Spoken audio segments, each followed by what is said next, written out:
आज हम बाबा की एक अव्यक्त मुरली से एक वरदान देखेंगे। बाबा कहते हैं साधन मिले हैं तो उन्हें बड़े दिल से यूज करो, यह साधन है ही आपके लिए। बाबा कहते कि संगम युग पर जो भी तुम्हें विज्ञान के साधन मिले हैं, साइंस के साधन मिले हैं, भले उन्हें यूज करो, दिल से यूज करो, क्योंकि ये हैं ही आपके लिए। लेकिन साधना को मर्ज नहीं करो। बाबा कहते कि साधनों के साथ साधना भी तुम्हारी पैरेलल में चलनी चाहिए।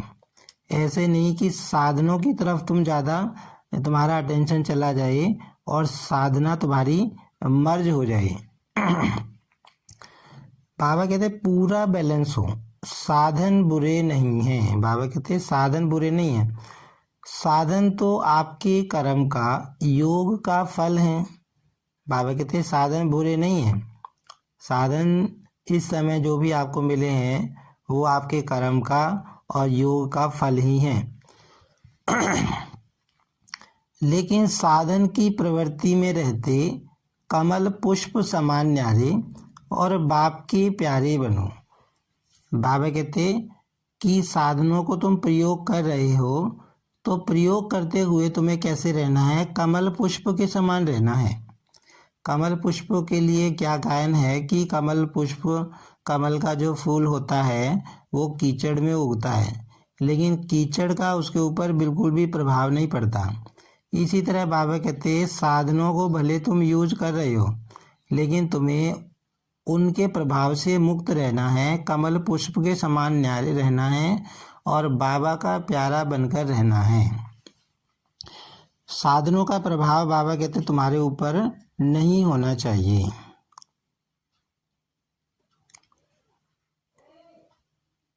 बाबा कहते हैं यूज करते हुए उन्हों के प्रभाव में नहीं आओ।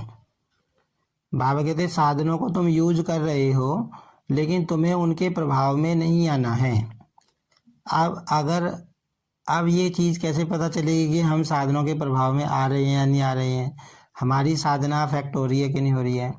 तो बाबा कहते कि ऐसा नहीं होना चाहिए कि साधन तुमको जिस समय मिल रहे हैं तुम्हारी साधना अच्छी चल रही है, और जब साधन नहीं मिल रहे, ईजिली अवेलेबल नहीं हो रहे, बाई चांस कोई कारण हो गया, बाई चांस किसी वजह से साधन तुम्हें नहीं मिल पा रहे, तो तुम्हारी साधना पर फर्क पड़ जाए।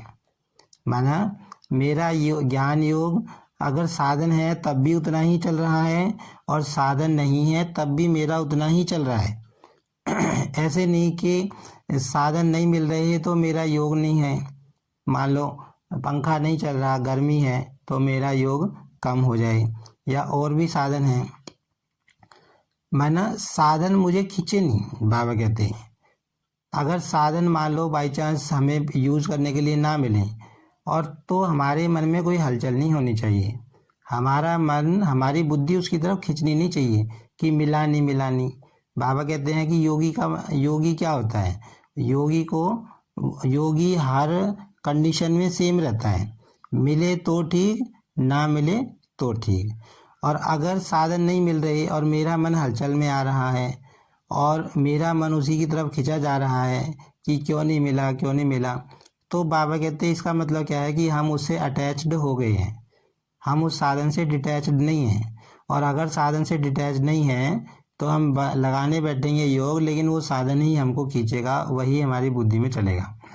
तो बाबा कहते हैं यूज भले करो, लेकिन उनके प्रभाव में तुमको नहीं आना है ना। बाबा हमेशा कहता है कि मालिक बन के यूज करना है।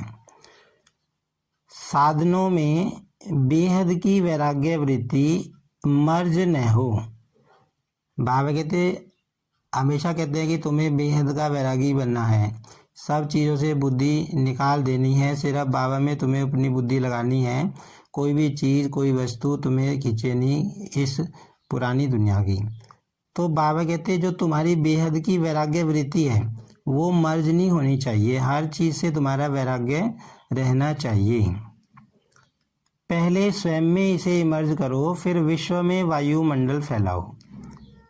बाबा कहते कि जो इस समय तुम वैराग्य वृत्ति धारण करते हो, माना जो तुम्हारी वाइब्रेशन पूरे वायुमंडल में फिर फैलती हैं, तो बाबा ने एक मुरली में कहा था कि इस समय अधिकतर आत्माएं इच्छाओं के कारण दुखी हैं, वैराग्य वृत्ति तो नहीं है आत्माओं में। तो बाबा कहते हैं कि चाहे बड़ी साहूकार आत्माएं हों, चाहे कैसी भी आत्माएं हों, इच्छाओं के कारण आज सब परेशान हैं, दुखी हैं, अशांत हैं। तो बाबा कहते हैं तुम बेहद के वैराग्य वृत्ति की वाइब्रेशन पूरे वायुमंडल में, दुनिया में फैलाओ, तो उनके मन को सुख और शांति मिले। तो यही बाबा कह रहे हैं कि साधनों को प्रयोग करते हुए तुम्हें बेहद की वैराग्य वृत्ति मर्ज नहीं करनी है, अपने अंदर धारण करके रखना है और फिर उस बेहद की वैराग्य वृत्ति के वाइब्रेशन पूरे विश्व में भी फैलाने हैं, मनसा सेवा करनी है। तो इन लाइनों में बाबा ने कहा है कि हमें किसी भी साधन से अटैच्ड नहीं होना है। साधन हमने प्रयोग किए, जब तक मन किया प्रयोग किया, और जब छोड़ना चाहा तो छोड़ दिया, और मिलता है तो ठीक, नहीं मिलता है तो हमारी बुद्धि उसकी तरफ नहीं खींचनी चाहिए। ये बाबा ने इन लाइनों में कहा।